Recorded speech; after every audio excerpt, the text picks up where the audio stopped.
got his education in Canada, but he joined Microsoft Research in Seattle. After that, he got a PhD from Waterloo, right? Yeah, PhD from Waterloo. Exactly, and studied also in Ontario, I guess. No, actually, I did my PhD in Calgary under Barry Sanders, and did my bachelor's and master's in Vancouver. Yeah.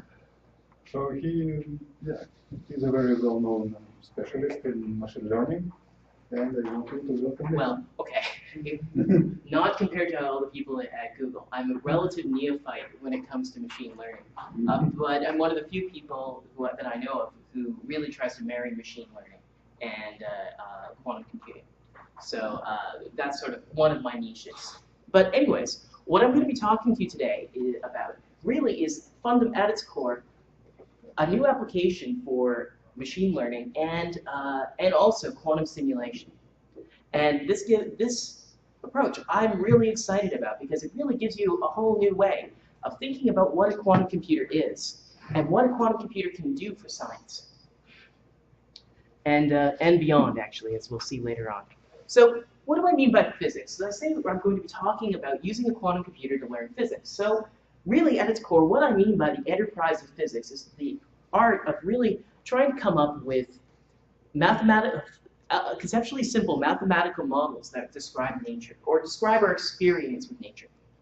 And as we know, it's been really successful at modeling everything going up to solar systems and galaxies down all the way to molecules. So this success really led to what I like to refer to as the Tower of Reductionism that's implicitly taught to all undergraduate physicists. And basically this idea is that really, in some ways, you can imagine that physics is the most fundamental of all sciences. And in principle, if you understand the basic laws that govern the universe, everything else should be a consequence of those laws. So from that perspective, and a heck of a lot of hubris, it's very tempting to say, oh, well, I understand quantum physics perfectly. I can write down the Schrodinger equation. So going from that to chemistry is really just the problem of building a big enough computer. So in principle, solving every scientific problem in the world should just be an application of physics in a big enough computer.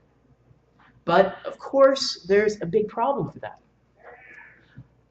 Most physicists, if you ask them in a non-confrontational fashion, they'll probably tacitly agree with the statement that yes, everything is just a consequence of physics. But unfortunately, in practice, nothing can be further from the truth. You actually, believe it or not, need to study chemistry. And why is that? Well, the reason is, as was put to me in my freshman chemistry class, although in principle chemistry can predict all of physics, you can't solve the equation. And the reason for this is as follows. This is the Schrodinger equation, very simplified, that governs essentially, this is written in 1D, but it governs chemistry basically.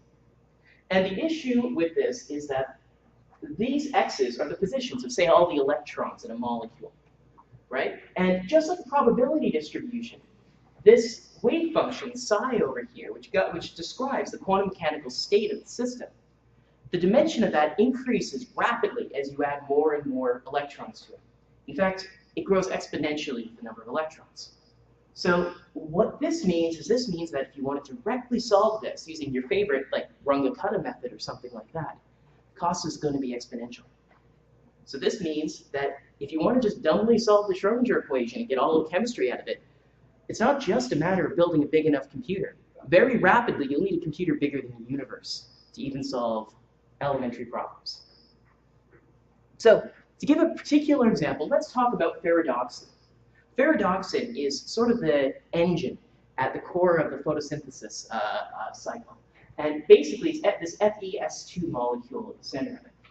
If you want to talk about solving the equations, the Schrodinger equation in second quantized form for this, then it turns out that you need, roughly speaking, about 2 to the 400 bits. Okay? And so that means you need about 10 to the 20 Google bits of memory, which is probably going to be beyond the scale of any computer that anybody's ever going to build. So this raises an amazing question, I think. Every plant is solving this equation at a fundamental level every day, every second.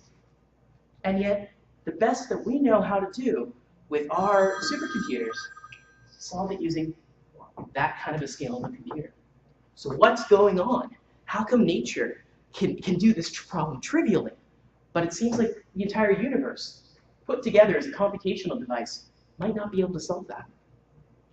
And the answer is that fundamentally there is, we believe, it's because we're not considering what you can do with a quantum computer. With a quantum computer, this problem becomes much, much easier.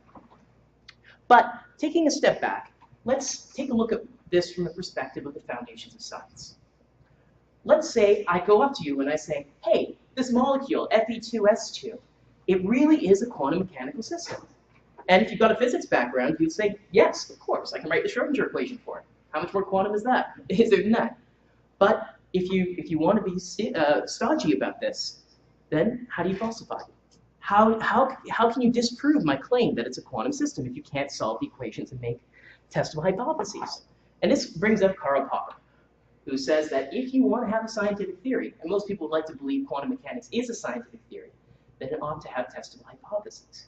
Now, this hypothesis that this Schrodinger equation governs big molecules is in principle testable, but we can't actually solve the equations. So it's not efficiently testable. And the real question is, can computer science, and perhaps computer science coupled with quantum computers, solve this problem? And this leads me to the outline of the talk, now that I've kind of phrased sort of the theme of what's going on here. So there's going to be several pillars. The two pillars that I need to explain to give you an idea of our approach to learn what a Hamiltonian, what a quantum system actually is, or model it. It involves using both quantum simulation and Bayesian inference. So I'm going to need to spend a little bit of time talking about both of those techniques. Then I'm going to use these in order to talk about learning quantum Hamiltonians from just direct observations from a system, and provide numerical evidence as well as theoretical evidence that in many cases this process will be efficient if you have a quantum computer, and provide compelling complexity theoretic arguments that if you don't use a quantum computer, that for some systems it will never be efficient. Right? And that's basically it. And if you walk home with anything out of this talk today, I really want you to walk home with the idea that quantum computers aren't just computational devices. They actually also are universal experimental tools that allow you to carry out any experiment permitted by the laws of physics, in addition to being amazing computational tools. So let's talk about quantum simulation to begin with. Quantum simulation is often touted as the big sort of killer app for quantum computation. And in many senses, it's the most general application that we know of for a quantum computer that gives an exponential speed up over the best known methods for ordinary computers. And so it's got a wide selection of direct applications, including simulating quantum chemistry, simulating superconductor physics, and simulating certain quantum field theories. Also, there's a number of computational applications of simulation that we found. It turns out that you can use this in order to emulate other quantum computers, like adiabatic quantum computers on a circuit-based quantum computer, or D-Wave on a circuit-based quantum computer, hypothetically. But there's problems with that. So the next thing you can do is you can solve linear algebra problems using quantum simulation, believe it or not. Matrix inversion turns out to be a sub-problem of quantum simulation. And you can sort of do that exponentially faster than a classical computer, but there's big caveats, and if you're interested, I'll talk about that later. And also, it can be used to solve systems of differential equations that aren't directly related to the Schrodinger equation. So there's a number of really important kind of applications that spin off from quantum simulation. So the question is, why at its core is the Schrodinger equation hard to simulate? I gave you this argument about the dimension of the space being huge. But that isn't enough, because you can come up with a great counterexample to this. Let's imagine you want to flip coins. Right? Let's say you want to flip a coin 100 times. And your problem is you want to know the mean and the variance of the heads-tails distribution. Well, if you take a look at the total number of outcomes you can have for that, that's 2 to the 100. So it's a really big number. It's going to be hard to represent. But you can still solve your problem by sampling, trivially. So why can't you do the same thing with quantum? And the reason why is because quantum brings about interference. So to give you an example of this sort of weirdness here, I wish there was better contrast in this plot over here. You could see it a lot better. But as an example, let's consider the Galton board. Galton board is a Victorian invention that involves balls falling down a series of pegs, like is seen on the left. And it was designed to draw samples from the binomial distribution. But those of you who watch The Price is Right might know this as Plinko. So if you do this, you drop them down and you end up seeing that. So let's say you do the exact same experiment using quantum mechanics and you drop down quantum pucks rather than classical pucks. Instead of getting this nice binomial-like distribution, you get that. It doesn't look anything like the binomial distribution. In fact, the peak isn't at the center. The peaks are at these two wings off to the side. Nothing has changed conceptually about this, going from one to the other. The only difference is we've made these pucks governed by quantum mechanics rather than classical mechanics. And the reason why this ends up coming up is basically because of interference. So to explain how this ends up working, let's just talk about what the Galton board does. At its core, you can think about the Galton board as being an analog computer that manipulates probability distributions. So what happens is that every time it hits one of these pegs, it has about a 50% chance of going left and about a 50% chance of going right. And so you can think about this as probability in being mapped to probability of going, well, left or right on the Galton board. The quantum case is just the same, except there's one problem. In a quantum case, it isn't just probability, it's a wave function. And the wave function is allowed to have a complex phase. So that means that the probability of observing a particle here isn't necessarily going to be just the sum of the two input probabilities going there. They're allowed to interfere with each other. So in fact, that probability could be 0 if the sign of this is equal and opposite to the sign of that. So the ways in which the puck can move through the Galton board can interfere with itself. And that's exactly what's happening here. This puck is moving through here, and once it hits every choice here, it bifurcates. And it goes through every possible path that it could, picking up a different phase for each of the possible ways it could go through the system, interfering with itself, actually, along the way. And this interference pattern causes this double wing type distribution and this drop of probability in the center. It's because of interference between, just like with audio waves or light waves, it's interference between the particles that go from the left side to the center and those that go from the right side to the center. They tend to cancel each other out and thus create a different distribution. So that's how interference makes this really different from your classical intuition. And so, okay, why is this, again, really a nightmare? Because it's basically because of the fact that in a quantum system, going back to the example of the coin flipping, flip a coin 100 times, they don't interact with each other, they don't interfere, there's 2 to the 100 outcomes, and you can sample no problem. But if the sequence in which you possibly could have gotten heads or tails interferes with other possible sequences that you could have got heads or tails, then we know of no other way to compute what the final probability distribution will be than to keep track of all of the components of this probability distribution and also the ways they interfere with each other. So we literally, for the quantum analog of this coin flipping problem, we do need to keep the entire probability distribution, which makes the problem exceedingly hard to solve using sampling techniques. And as a result, in general, nobody knows of any efficient way to simulate quantum mechanics on an ordinary computer because of these interference effects. So let's talk about approaches to solve this. So the standard approach to solve this in quantum computing is to basically use the weapon of the enemy against itself. Right? If interference is such a powerful computational tool, why not use it? Why not just build it into your computer and see what you can do with it? And this is the idea behind quantum simulation. What you do is you get a quantum computer or some quantum device that you can program, and you use this in order to emulate the system, the quantum dynamics that uses interference. In essence, you build interference in as one of your fundamental operations into the computer. And so there's two different sort of camps for this. There's digital simulation, which is perhaps the older of the two and more complex. And basically what that involves is building a full-out quantum computer with a full-out set of quantum gates and using that in order to emulate the continuous evolution that you would end up seeing in a physical system.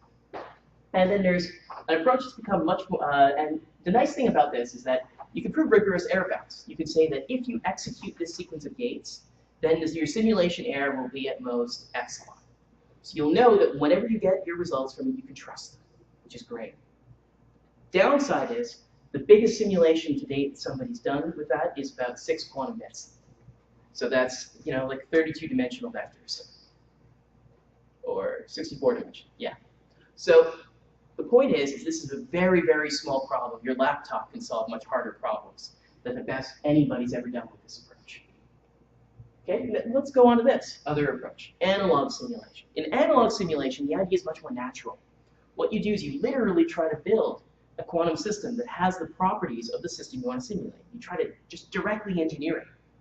And then you attack it like any experimentalist would. If you want to ask a question about it, you just run the experiment on your simulator that's supposed to act like the thing you want it to. Now this is great, but because it doesn't use a finite gate set, you really can't prove good bounds, or any bounds, on how accurate it's going to be. So if you can't test the answers that come out of it, you don't know whether it's right or not, right? So that's one of the big drawbacks with this, is that you can't prove rigorous error bounds, but you can build them with existing technology. There's examples of these things that have hundreds of quantum bits in them, that in some cases we don't necessarily know whether or not we can efficiently simulate them. So already we might have devices that are beyond our capacity to simulate using existing computers. But we don't know, because of the fact that we can't prove that what the map that's actually carrying out, like the actual internal dynamics, are the dynamics we believe we've engineered into the system. And this is one of the big motivations for this work. So, I'm running a little bit behind. I can skip that slide. So, just to give you an idea about how a digital simulation would go. Just about every digital quantum computer simulation has the following form. First thing you do, you prepare some initial quantum state, which is, again, like a probability distribution, but it allows you have complex signs for each of the components, and when you square the components of the probability of this quantum state, then you end up getting a true bona fide probability distribution. So you begin all this by preparing the initial quantum distribution. Then you take a look at the dynamics that talks about how the system evolves. So for example, let's imagine you had a bunch of electrons. They're all in a line. And each of these electrons is only allowed to talk to its nearest neighbor. Here, what you have is, believe it or not, if you just directly look at this, this is too complex to directly implement on a quantum computer. At least I don't know how to do it, so I don't think anybody does. So what is done is you take this complex system and you write that as a sum of simple interactions. So you write that as the sum of these two talking to each other plus these two talking to each other, right? And then what you do is you you use quantum parallelism to actually apply all of these interactions at the same time. So one of the things that really gives quantum mechanics its power here is that normally, if you wanted to, say you just wanted to simulate these two terms talking to each other and these two terms talking to each other, you have to do it probably just like I said, unless you had a massively parallel computer. You'd have to do this, then this. But on a quantum computer, you can actually use this principle of quantum superposition to actually do this and this at the same time. In fact, even if there's an exponential, even if there's a very large number of these interactions, you can do all of them at the exact same time, which is kind of amazing. And that's sort of the source of the speed up of quantum simulation. And that's what I'm really saying here. You use this principle of superposition to evolve an exponentially large number of possible configurations at the same time. Then what you do is, as I said, the actual evolution is a sum of simple evolutions, and you stroboscopically, really fast, switch between each of those. And by switching between each of these really quickly, it looks like they're all on at the same time. So this reminds me of two things. One, obviously, is like a Bayesian fracture. You can hold certain nodes fixed, like a Markov-like idea. The second is switch systems, switch differential equations, where if you rapidly switch between them, you get the average of behavior of those differential equations. Yeah, in essence, that's exactly what's happening here. And you can understand it from a Lie algebraic perspective, exactly the same way that it works for solving linear systems of ODEs using this. It's exactly the same idea. So in fact, people in quantum simulation borrow this idea from conventional differential equation theory. Okay. All right, and then once you've done this, what you have is your final quantum distribution. And now what you have is you have literally just a quantum probability distribution. So you haven't learned anything yet. You've got to measure that in order to actually extract some information. And when you measure that, you collapse the distribution, and it becomes a definite outcome. And if you want to learn more information, you have to go through all of these steps again to get another bit of info. So this is just everything you have to do to get one bit of information out of it. Okay, so it's not like quantum mechanics gives you everything, all the information about the quantum state. It can only give you one bit of information per query about that. So you really want to optimize, in principle, with quantum computing, all of this to minimize the number of bits that you get out of it. And again, with analog simulation, everything is much simpler and much more complex all at the same time. Really, you're building these physical devices that might be something like this, where this is an ion trap at NIST, this is another scalable ion trap at Maryland, and this is an optical lattice. All of these can simulate hundreds of quantum bits here. And again, each of these a quantum computer. It can simulate many, many, many models, many different types of physics. But each of these analog simulators is special purpose. It only works for one type of dynamics. So you have to rebuild one of these devices again for each of the different systems that you might want to look at. So again, one of the big problems here is certifying. And a huge issue is that even if you have, as I said, a perfect analog simulator to begin with, then how do you convince a skeptic? Like, for example, I'm sure all of you have heard about this, the D-Wave machine, which is, Google has a substantial amount of interest in. Actually, everybody in the quantum community does these days.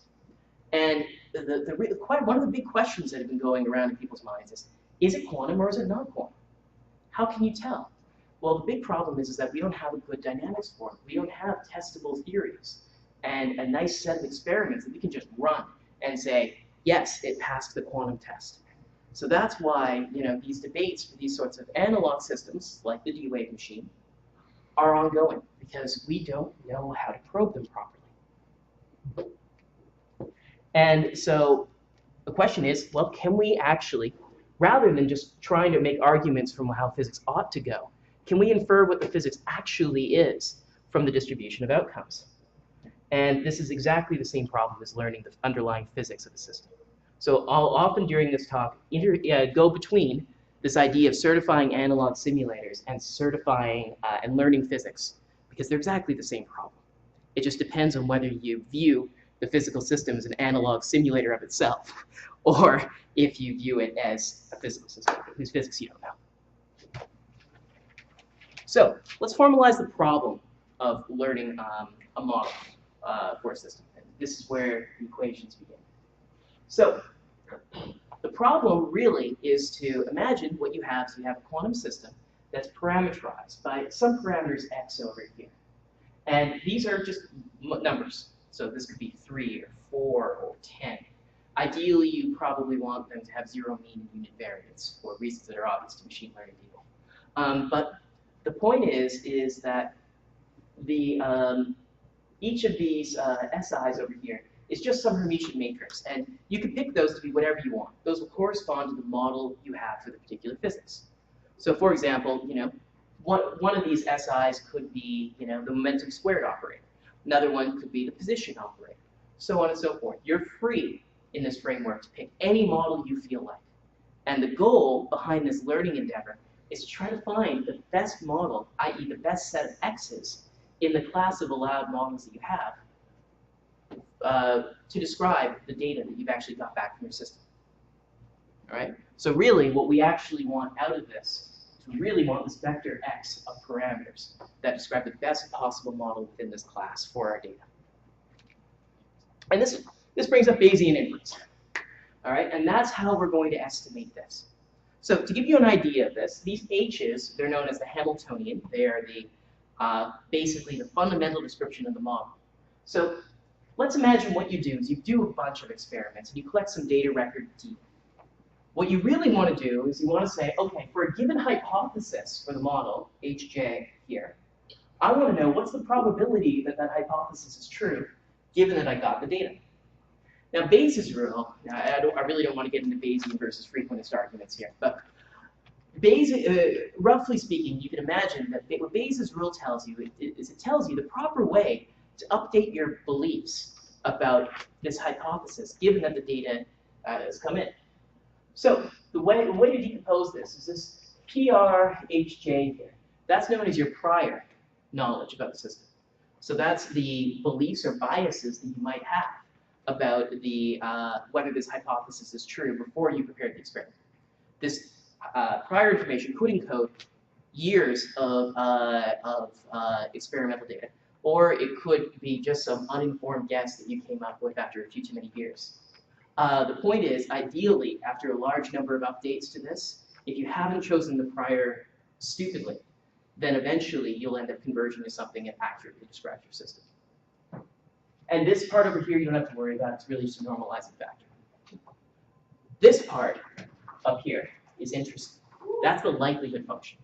That gives you, that function says, if this hypothesis were true, what's the probability that the observed data would emerge?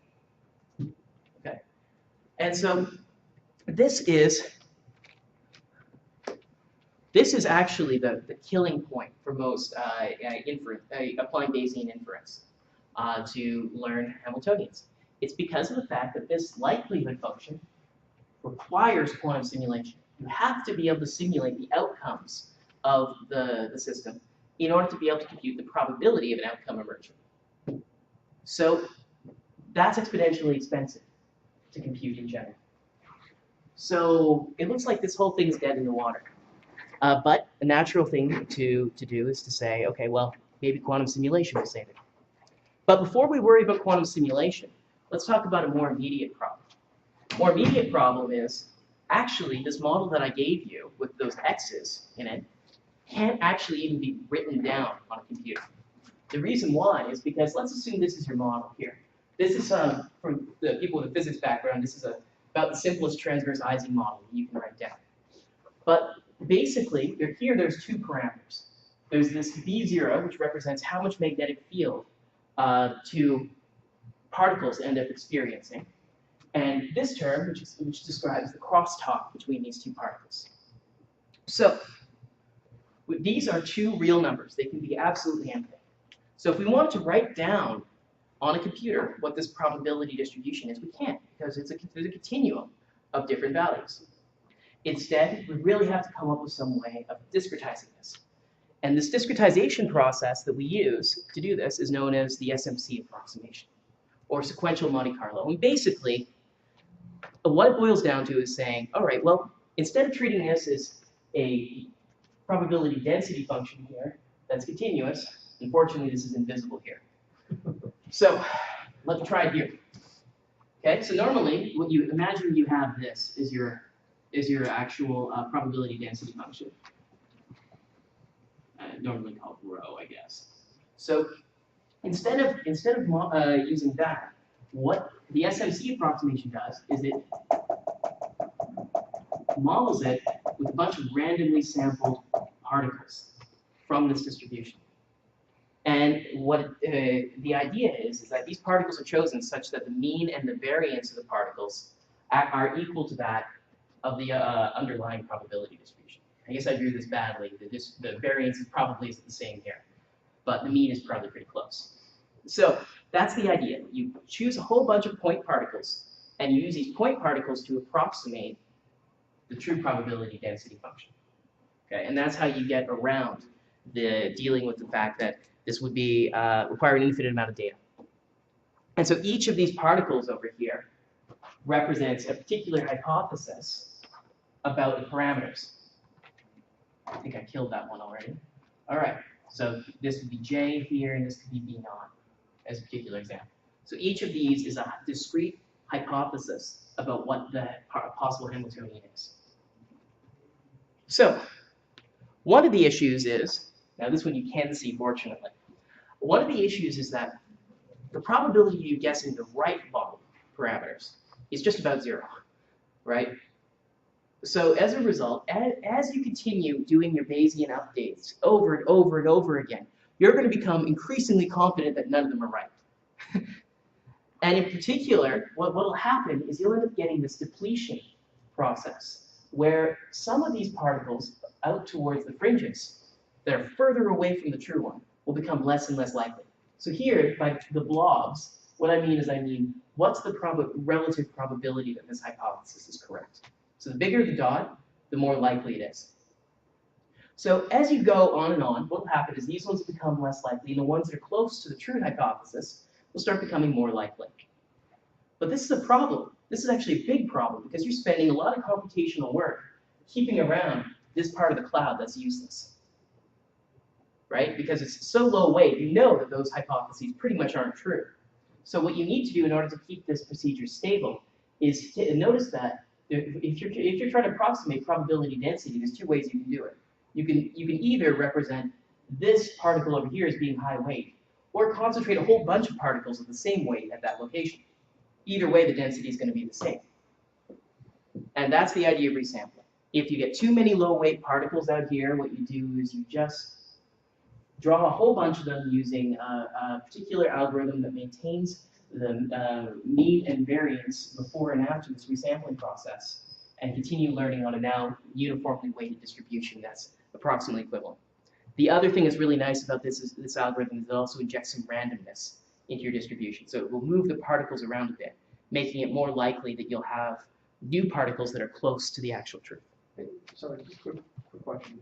So in this resampling scheme here, is the idea that as you're updating these particles, I mean, you can describe that as sort of a kind of a posterior like distribution, right? So you constantly resampling for your posterior distribution. Okay, well, yes, you are sort of constantly. You're not doing it at every step. Yeah. But if you do it at every step, pathologies can end up occurring.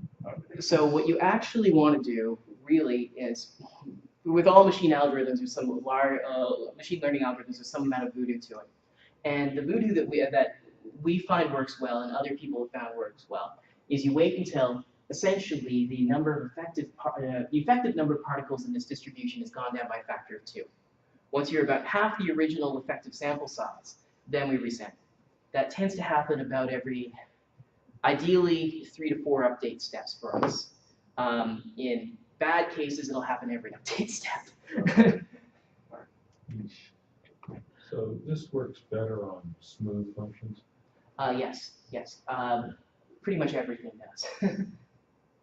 I mean, yeah, the issue, and the key thing actually that this really works well for is unimodal data. The reason why is because this resampler in particular is designed to keep the mean and the variance of the overall distribution. So if you've got bimodal data, then you'll end up killing that and forcing all particles to the center, which is far away from it. So that's one of the problems. The real thing that ends up killing us is bimodality. We've experimented by using a DB scan and other clustering algorithms to break this up into subclusters and work with them. That's one way to get around this problem, but it's computationally expensive. So if you have atomic spectrum, then those are 4 modes typically. It's also going to be a problem. Yeah, exactly. There's a number of issues that can come up with that. Any kind of degeneracy in the likelihood function can also create huge issues with this. So if you have 2 models that have the same likelihood, but are on very different parts of this, then you'll end up naturally pushing towards a bimodal distribution. So another part of the voodoo of this, which I wasn't planning on mentioning, is that you really want to try to come up with experiments that break these degeneracies in the likelihood function. But anyways, moving on. So basically the whole idea behind this, just to reinforce it, is that you begin with some prior distribution that has a whole bunch of different hypothetical parameters. What you do is you perform an experiment, you get a data record. And then that data record, according to Bayes' rule, updates the prior distribution to now a posterior distribution, which describes your now current belief in the system. You now treat that posterior distribution as a prior distribution, and you repeat this over and over again, resampling as necessary to make sure that the whole process remains stable. And that's the idea. So, again, the big challenge, first big challenge I mentioned is the likelihood function is exponentially hard to compute. Second big problem is that quantum mechanics is really, really good at scrambling data. Really good at it. In fact, generically, you'll have a situation like this. Imagine what you do is you begin by picking your initial probability distribution as a definite state. So you want to make it 100%. In this case, I chose 500 for a simple random Hamiltonian. And then I said, okay, well, what happens when I evolve it for time 10? Okay, so what happens is this red line down at the bottom represents the uniform probability distribution.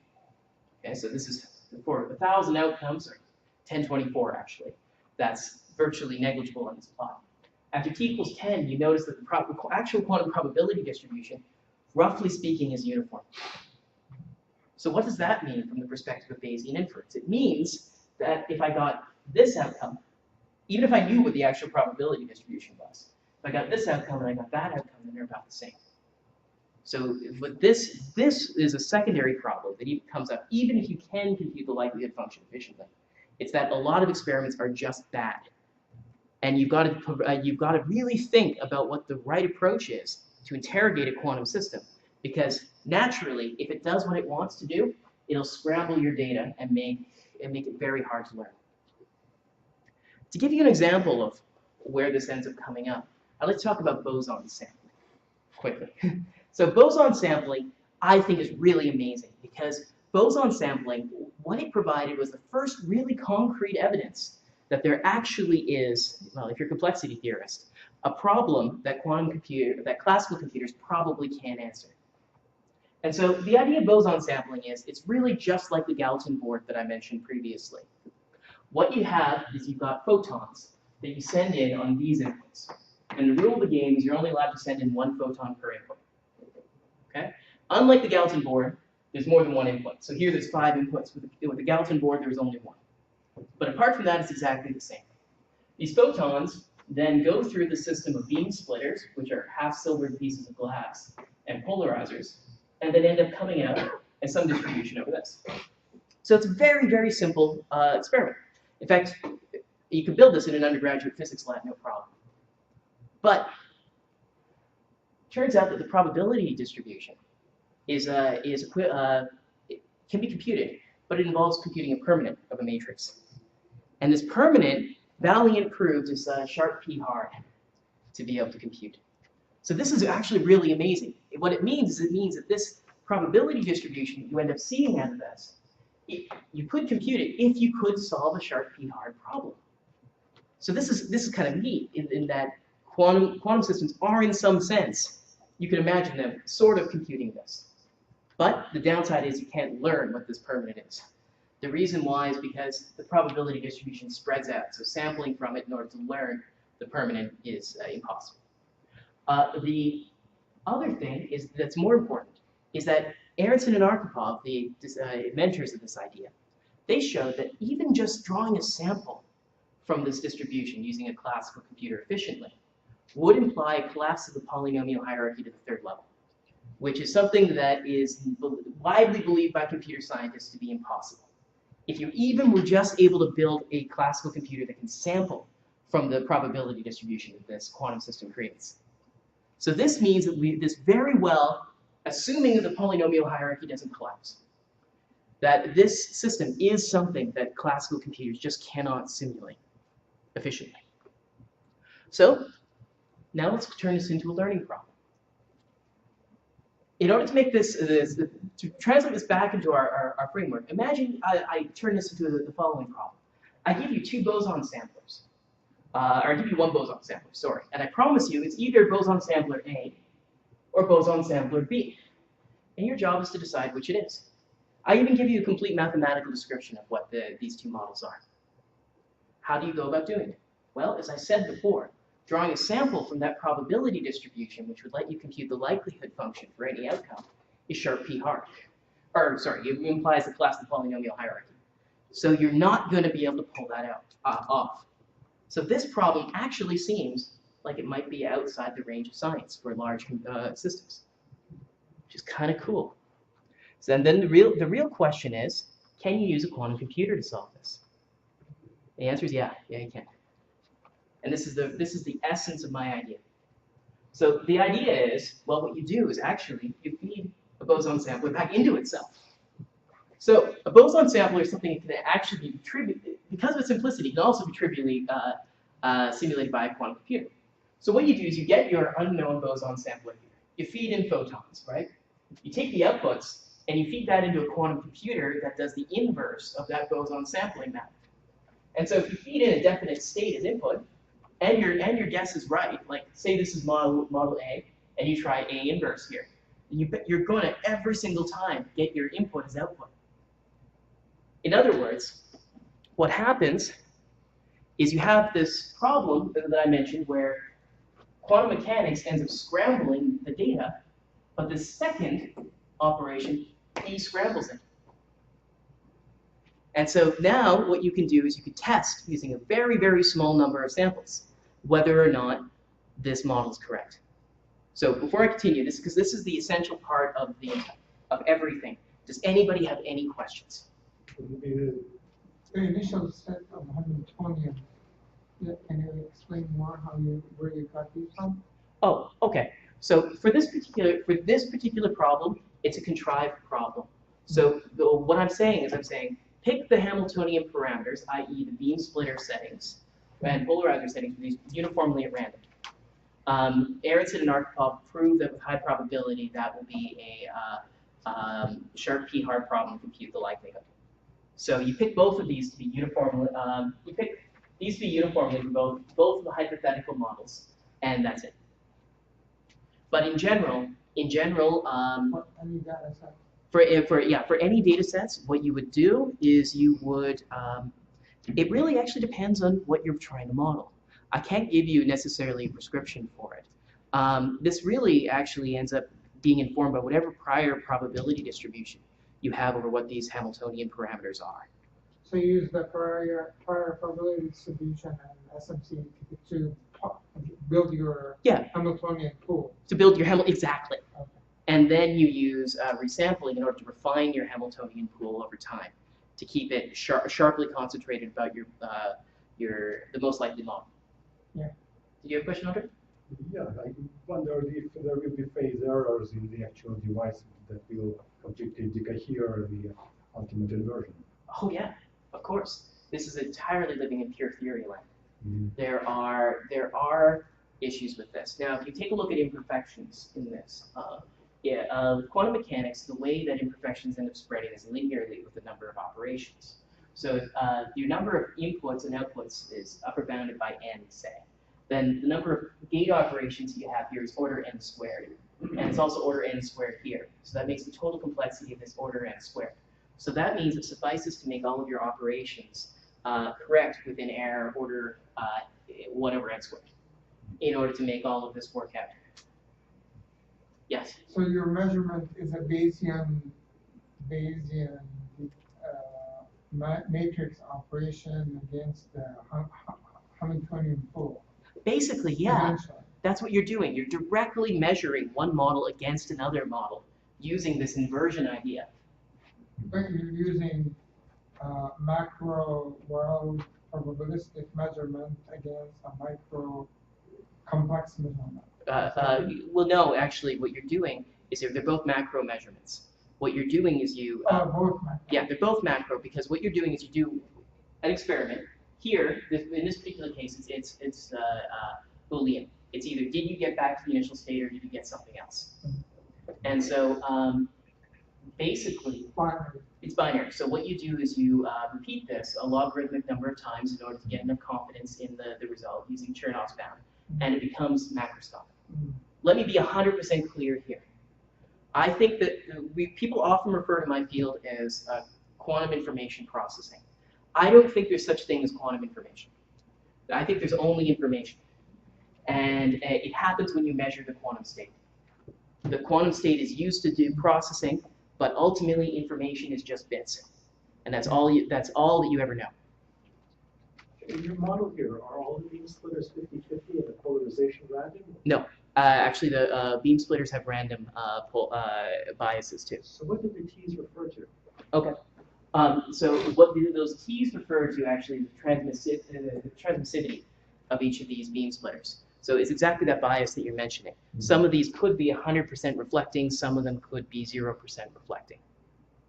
Can you do it with just that thing varying as opposed to also the polarization? No, actually you need both the polarization and this. But really what you need, because the transmissivity doesn't give you control over the complex components, you need to also have phase control over that. So you need the polarizers to provide you with that. How about vice versa? Just keep the polarizations. No, because that doesn't. Actually, I don't know about that. I don't think that gives you enough, but I have to study his proofs more in order to know. Phenomenon of self-interference, but I don't know if that would be relevant here. Yeah. I have a couple of stupid questions about this. In general, this is a very clever idea. Your inverse model is programmable, and you load it with some number of parameters. Now, you're already anticipating my next couple of slides. Right. Yeah. So would you have an algorithm that would allow you to iterate to a solution, or would you be more stuck in randomly trying stuff until you get lucky? No, actually, it iterates until a solution. Yeah, I like that. Yeah. That's good. Now, here's the thing. It sometimes does get stuck. Just to be very clear. Yeah, like everything else. Like everything else. I'm sure the algorithm is. But Funny how that works. But from all the cases that we've attacked so far, there's trivial ways to get around any blockages that we've run into. Perhaps there's harder examples that we can't test on existing computers, but all the ones that we've tried, we don't get stuck. Yeah.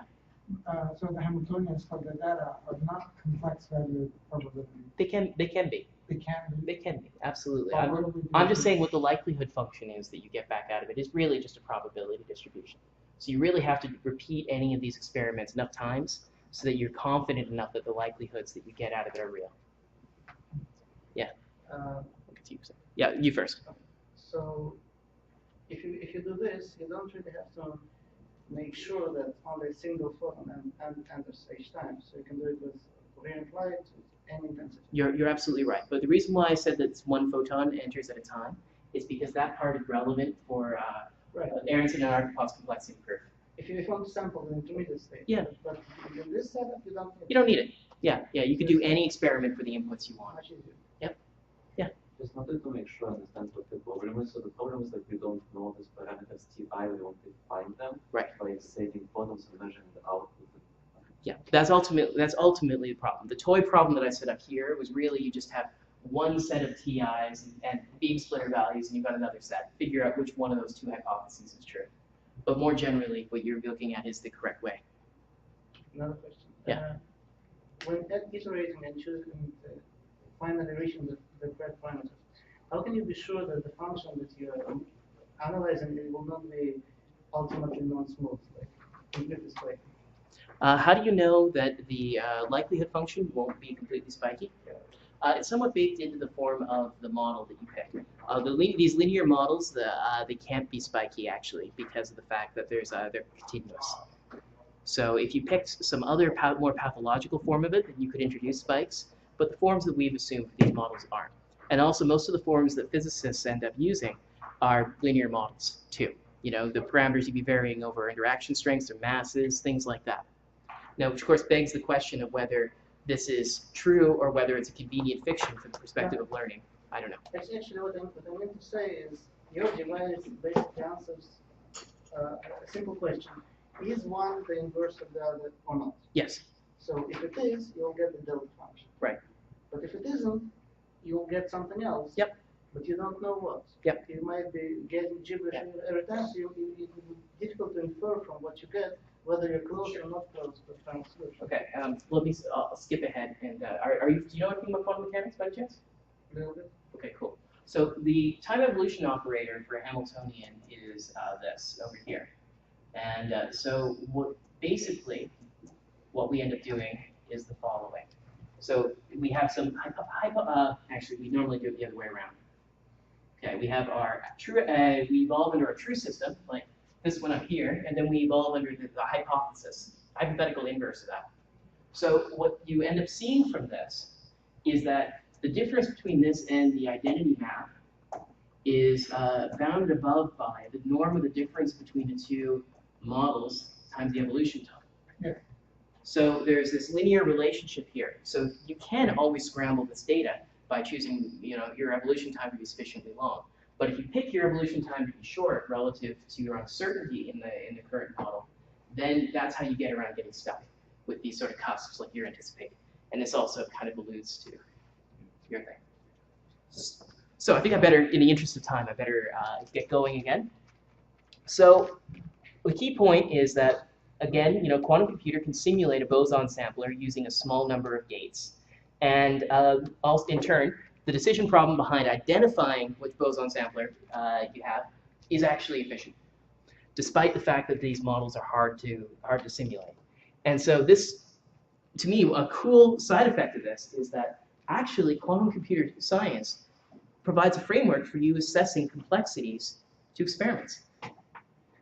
Right?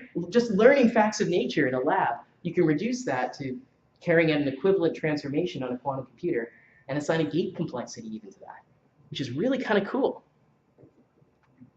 So now let's go on and talk about this generalization to this, which we've already alluded to. So again, the basic generalization is the following. Assume that we've got Hamiltonian over here that the device implements. We want to learn what X is. And we also have some universal system that is a trusted simulator that we believe works and gives us ground truth for the particular model for any set of parameters that you feed into it. And then we're going to play this inversion game with it. And so just to build up a lexicon of different symbols that you'll see over the next couple of slides, every time I refer to X naught, that's going to be the true Hamiltonian parameter. So that's the actual model that the system obeys. I'm going to assume in most of the slides that there is a set of true Hamiltonian parameters, although this isn't a necessary assumption. This is going, X will always refer to a guess for the parameters if there's no subscript 0. T will be the evolution times. This over here is the initial state. For those of you who haven't done quantum mechanics, every time you see one of these over here, it's quantum mechanics for column vector, right? It's just a very compact way of writing a column vector that physicists really like, and people in quantum computing use ubiquitously.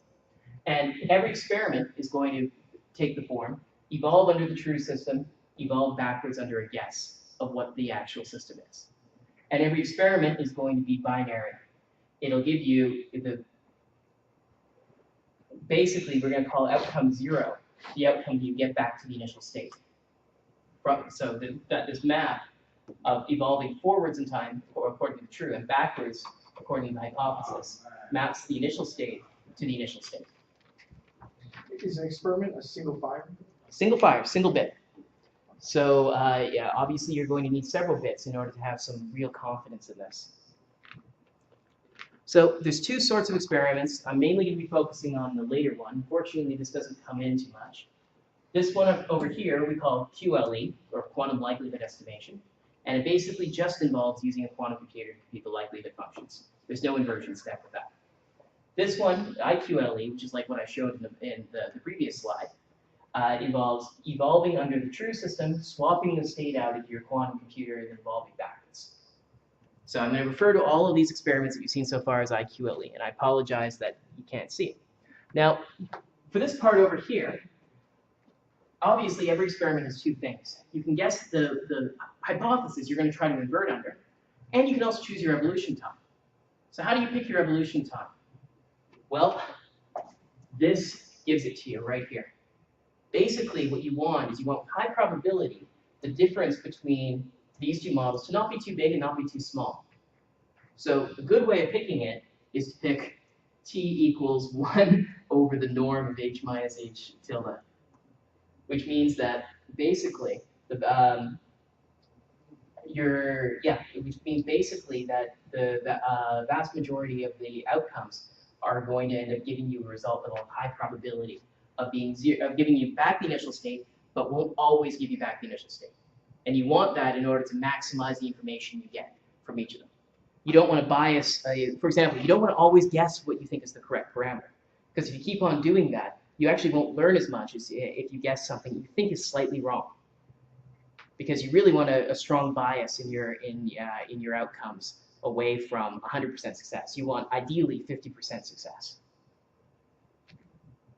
So, to give you an idea of how well this time guess heuristic works, it works really well.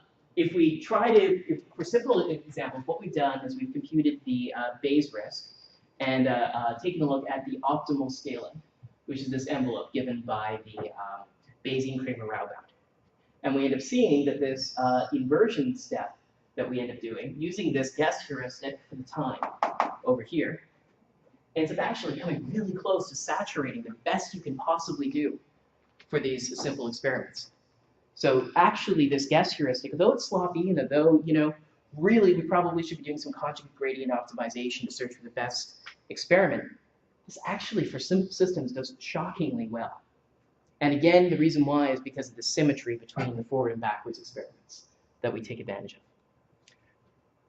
So again, how does this algorithm work? Just one last time before I start diving into the figures. First thing you do is you draw a bunch of SMC particles that describe your prior distribution. Then you perform an experiment using, where an experiment is a time chosen according to this guess heuristic. And then you estimate the likelihood by sampling from the outcome a whole bunch of times. You perform your Bayesian update, and you repeat this until your uncertainty is sufficiently small. Another nice thing is that you actually know your uncertainty in this, because your uncertainty is going to be the width of your posterior distribution. So you even know how much you don't know. Here's the cost for the algorithm that I worked out. Key point is that it is efficient provided the number of particles required is polynomial. That actually should hold in general, it turns out, but there may be pathological cases in principle where this isn't true. Can you go back to the error? Sure, it's the same slide. I just skipped ahead. Okay, so these are some of the parameters over here. Gamma is the decay constant, assuming that the error shrinks exponentially with the number of experiments that you do. That sounds like a big assumption, but you could always pick gamma to be logarithmic. So this is actually general. Delta is the target uncertainty that you want in your inference. So the number of simulations only scales logarithmic in that. And epsilon is the uncertainty in the update. And this over here is a expectation value over the experiments and the data given the various hypothetical Hamiltonians. And basically the key message to take home from this is that this part over here really says that if you ever do any experiment such that the probability of success ends up of getting the outcome you saw is exponentially small, then this will blow up. So you want to make all the experiments have order 1 likelihood in order to make this stable. So that's basically it. So now let's look at some pretty pictures. So in order to get an idea about whether or not these assumptions end up holding up in practice, what we did is we took a look at learning an Ising model. Now, Ising models, for those of you who've done condensed matter, you're probably already familiar with it, but this is an archetypical model that also has applications in machine learning. It's the fundamental model that describes Boltzmann machines as well as neural nets. So, you could in principle use this to learn a neural net model for a system that might not even be a neural net. But the first results for doing this is the following. So here what we've done is taken a look at learning an Ising model for a system of 3, 5, 7, and 9 qubits. And one of the things we see immediately is quadratic loss, which really is like the square error, ends up falling off exponentially with the number of experiments. And these results, if you're an experimentalist, are shocking. The reason why is because I've learned a Hamiltonian with, in this case, something like 6. I guess only 3 parameters here. But I've learned a 3-parameter Hamiltonian using only 100 bits of information. Traditionally, people in optics labs would use gigabytes of information to get that level of confidence. So this is really kind of cool, even from that perspective. There's one way to think about that. If they had these hypotheses and they were, I mean, they can't really run these systems forward, but if these systems essentially end up denoising, not denoising, but becoming noisy. Descramble. Yeah, they're essentially trying to find these, small signals in the hurry, what they regard as noise, but it's only because they're not looking at all these joint statistics that you don't have access to. Yeah. That's entirely it. What this is doing is it's just giving you better experiments. So that's a key point. The error ends up shrinking exponentially with the number of experiments, which is fantastic. Now let's take a look at this decay constant, because obviously you saw it was slowing down as you take a look at bigger and bigger systems, right? Maybe something that's happening is this is actually just an artifact of the fact of looking at really small systems. Well, turns out that it isn't really, because of the fact that this, after plotting it out, the thing that this decay constant depends on is a dimension of the learning problem, not the dimension of the system at all. So here I've plotted the decay constant, the complete graph, and the line as a function of the dimension. And we end up seeing that it ends up following, well, for the line, it's not as clear the case. But for the complete graph of interactions, it's really clearly a power law relationship. And in fact, it ends up scaling like 1 over the dimension of the learning problem, i.e. 1 over the number of parameters in your model. In order to really nail this point, what we did is we came up with a synthetic example. We said, all right, let's pick our models to now have exactly the same strength, the couplings. We'll pick the strength for each of the couplings to be uniformly between 0 and 1. But we'll put 1% noise on each of them and see how that works. So what happens with that? Well, at first, basically the model is saying all of the parameters are essentially the same from its perspective, because 1% noise is negligible compared to its current uncertainty. So at the beginning over here, we've got this case over here that has 6 qubits, which has way more unknown parameters than this 4-qubit case, which over here. And you notice that they're learning at exactly the same rate until you end up hitting this point. And that's the point where you need to learn these small fluctuations on the parameters in order for the algorithm to keep progressing. And then you hit this bifurcation. The one that has more parameters you need to know now goes much slower than the other one. So this really clearly shows that it isn't the size of the system. It really is the size of the learning problem that indicates how rapidly you're learning. So this provides great hope for learning models for very, very large quantum systems, because it doesn't seem, at least for these Ising models, that the dimension of the system directly matters. All right, well, great. Here's another thing. Whenever you model a system, you're always wrong, no matter what. Whenever I write down one of these Hamiltonians, I'm usually throwing away relativistic effects. I'm throwing away noise fluctuations, things like Andre suggested. There's all sorts of stuff in your model that you always neglect. Does this throw you off? So what we did exactly that.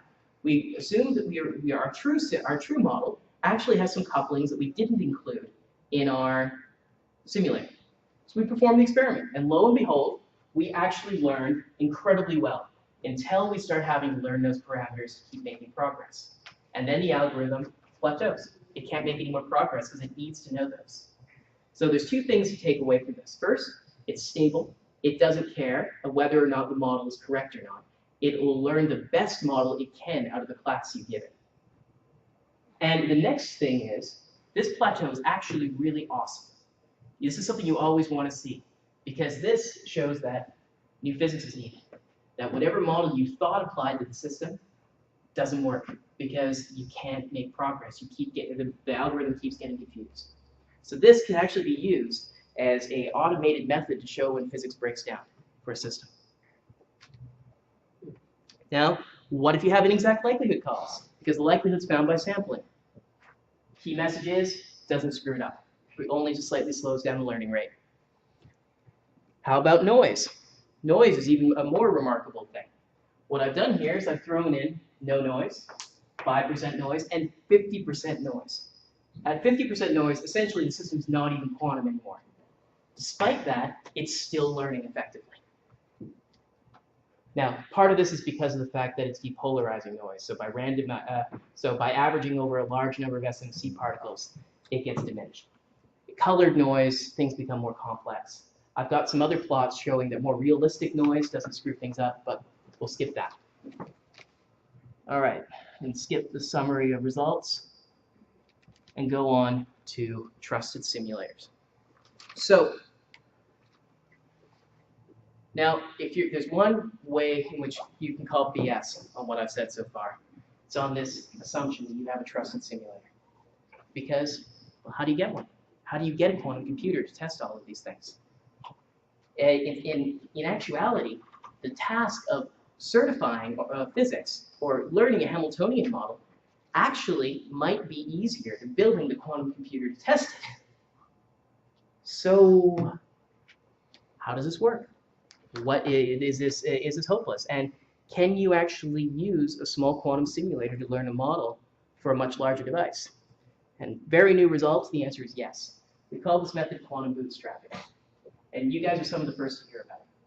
So the idea behind this is that what you have is, unfortunately, this doesn't show up very well at all. This region in here, which I call W, is an actual system that's trusted, that's way smaller than the system that you want to characterize. And A over here is some observable that you want to use. It's like your sensor that you're using in order to learn information about the system. Now, what happens is information locality arguments says that for short evolutions under local Hamiltonians, then the time evolution of this sensor stays entirely within the simulated region, which means you don't have to model the rest of the system in order to understand its dynamics. So the idea basically is we can do our forward evolution and then our backwards evolution in such a way so that the dynamic stays entirely within the trusted simulator without leaking outside. So we don't need the simulator, we don't need to simulate the environment in order to be able to simulate the likelihood calls. So for short evolutions, we can do this. And then in order to learn the whole system, then we essentially just scan over the bigger system using this sensor, doing these experiments over and over again. Using SMC. Using SMC at every time step, and we learn the Hamiltonian that way. Yes, so correct me if I'm wrong, so each Hamiltonian you construct in itself is not evolved in time in itself, but you go back. We evolve under the true system. We only teleport part of that true system into your quantum computer. You backwards evolve that part, put it back in the system, and that's how the experiment goes. But if I understand this to some degree, I mean, it's the idea that you have some notion of what these other parameters are right now. Yeah, you do. Okay, you're sampling this one region as you're moving around, sort of goes back to this Markov blanket concept. Okay. Yeah, that's basically it. You're learning more and more as you go through.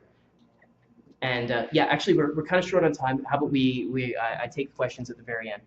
So just to show you that this works, I've gone to an absurd problem, learning 50 qubits using an 8-qubit simulator. And this is, over here, this blue line is the prior distribution. So just when we started this, if we took a uniform prior over all of these interactions, right, what would these be? We end up applying it, and then we end up finding our total error is 10 to the minus 3 in our Hamiltonian. And essentially all of this part of the prior is shaved off.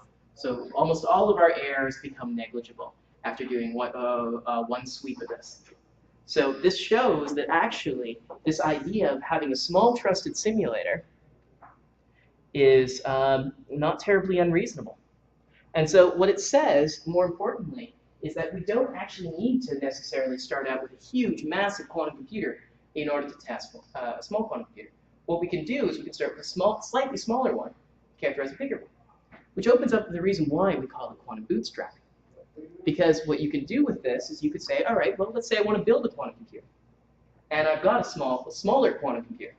What I can do is I can use that smaller quantum computer to characterize and control the bigger one, which then becomes a quantum computer to characterize and control a bigger one, and a bigger one, and a bigger one. So you use quantum computers to build quantum computers. So, in conclusion, basically what I really want you to take away from this, as I've said several times, is that quantum computers are not just computational devices. They are devices that allow you to interact with nature in a more fundamental way. They allow you to perform any transformation on matter that's allowed by the laws of physics as we know it. Yeah. So the point is that they are universal laboratories that can be used to ask just about any question of nature that we want. And by combining these tools with traditional inference algorithms like Bayesian inference, we didn't use anything more complicated than that yet. We can actually find really effective ways of characterizing pretty big quantum systems. And perhaps this in some cases does provide an efficient way to characterize analog devices, as well as maybe it might provide the only way for us to go from small quantum computers all the way up to a big one. Because at present, the problem of control and characterization of quantum computers seems quite daunting. Thank you very much.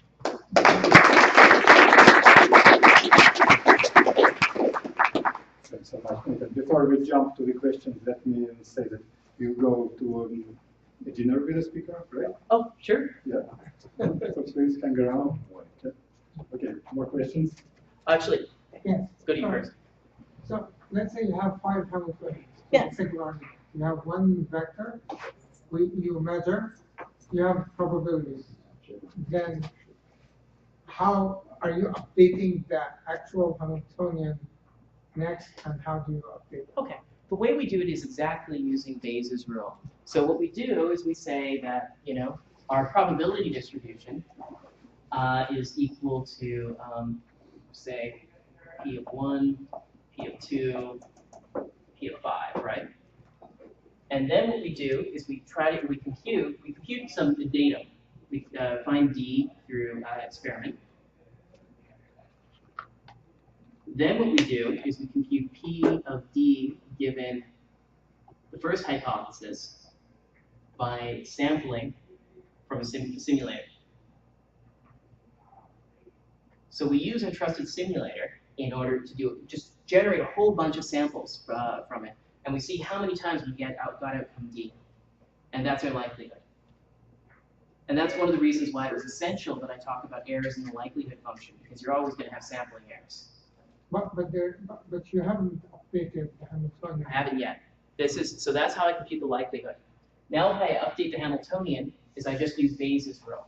So Bayes' rule gives the probability of, say, H1 given the data is equal to, or is proportional to, probability of data given H1, which I compute using this.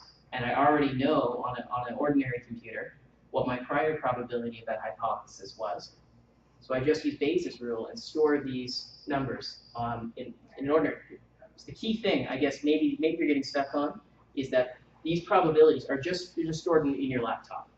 They're not stored in a quantum computer. Yeah. So there was a paper by this MIT professor a while back, and it had to do with finding a maximum a posteriori distribution over a Bayesian network. And the idea is actually very similar to what you have here, where you're examining over a blanket, and then you would, essentially, you only had to cover the whole thing once or something. I don't remember, but it was wild. And you can converge very quickly. For me, I found that in practice, I didn't want to do it just once. The reason why was because I get actually slightly less information from my first couple of experiments. So that created biases in my statistics. That's why I showed with the scanning of it, I scanned out, around, and then back in. Because those first couple of experiments, I have a lot less information for than the subsequent ones. So in my case might differ a little bit from that, but I'd love to hear more about that result. I'll try to find the paper. That would be great, thank you. What current verified true models do you have for the quantum simulators? Good question. Basically, the closest thing to it that I can say is, obviously we never have any actual true verified models, right? Because there's always errors for these things. But what I mean by verified true is that it's a proxy for a system that you have a substantial amount of faith in. Many of the slides that I showed previously showed what happens when those perfect faith requirements break down in the presence of noise and other things. So we can handle imperfections in this ground truth, provided that we know what they are and can characterize them. Sure. So there's always a true enough. There's always true enough system, Right. yeah. So are And there any we can look at that are true enough? Sure.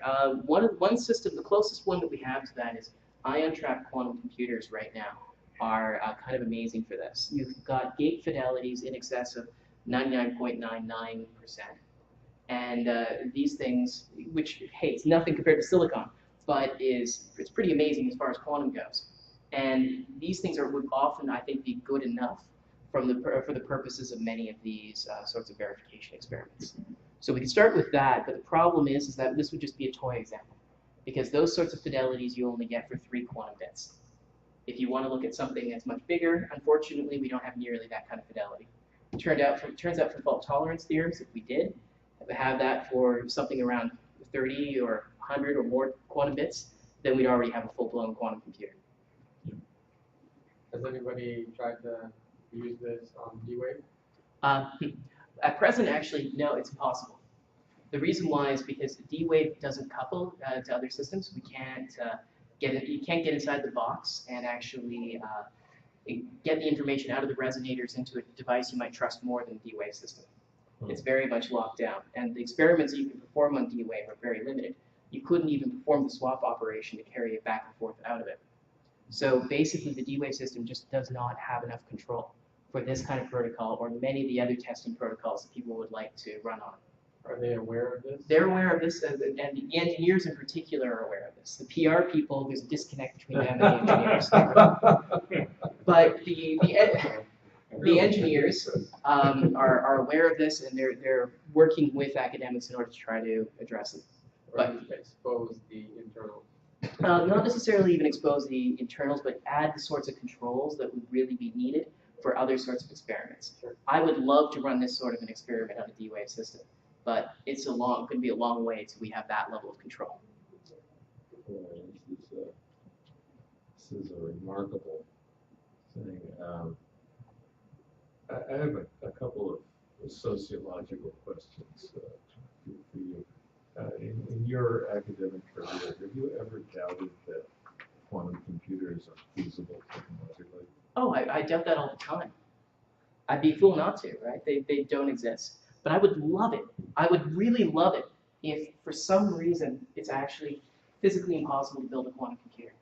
Well, that would be a Jesus effect of the first magnitude. It really would be, because it would fundamentally change the way that we have to think about what quantum physics is telling us. And what does that boson sampling experiment mean? People can run that. How is nature doing that if we can't build a quantum computer? How is nature doing chemistry? That would be amazing. I would love it. But unfortunately, I think I may have to settle with people building quantum computers one day. Yeah, the scenario here is that, you know, as recently as 20 years ago, the whole idea of quantum computers was quite controversial. Yep. And here now we see theory running far, far ahead of the engineering, rather like the theory of radio ran far, far ahead of engineering circa 1880. Yeah, Maxwell was certainly a bit ahead of the curve. Well, yeah, but even when the first experiments that Hertz did came back, people were already thinking about how to do amplification and frequency division multiplexing, and very advanced thought process for a culture that was still producing radio waves with giant spark gaps. I think we're at the giant spark gap stage of quantum computing. I think that right now we're probably the best thing to say is we're at the Babbage era of quantum computation. Where we can sit down, we can kind of think about what might happen, maybe try to build one. But we have a lot of serious engineering problems ahead, and we see kind of maybe vacuum tubes on the horizon. But there's no doubt in my mind there's a long way to go before these devices actually end up getting built. But that being said, I think I'm getting actually more optimistic with time. Results like the fault tolerance threshold of 1% error from the surface code that has come out recently have made it look increasingly reasonable. Whereas even when I first started out, it was 10 to the minus 4 or 6. So things are, I think, on the upswing. But again, I don't think we'll know. And who knows where the technology will be. It's certainly exponentially increasing now. Yeah. So not on a D-Wave computer, but have you thought about running this on the kind of small scale quantum computers that academics have, like 5-qubit. Absolutely. We've talked to several academic groups about doing this. There's 2 proposals that we're actively looking at. What's the sum? Okay. NV centers and linear optics. Okay. Do you have models for whether the physical sources of error in those systems play into your? Yes, actually we do. We've modeled this for realistic gate errors for superconducting qubits, nitrogen vacancy centers. Actually, that's it. And in both of those cases, I expected to see substantial deviations from what we were seeing previously, but we didn't. We ended up seeing that the method was shockingly resilient to these sorts of errors. And the reason why, again, was because of averaging over thousands of SMC particles. So yeah, these methods tend to be, just by nature of the fact that you've got these thousands of particles that you're all computing with, any errors on each of the individual ones tend to actually kind of average out in the inference algorithm. So they're remarkably robust. Right. Any more questions? I think it's amazing talks. And let's thank again later.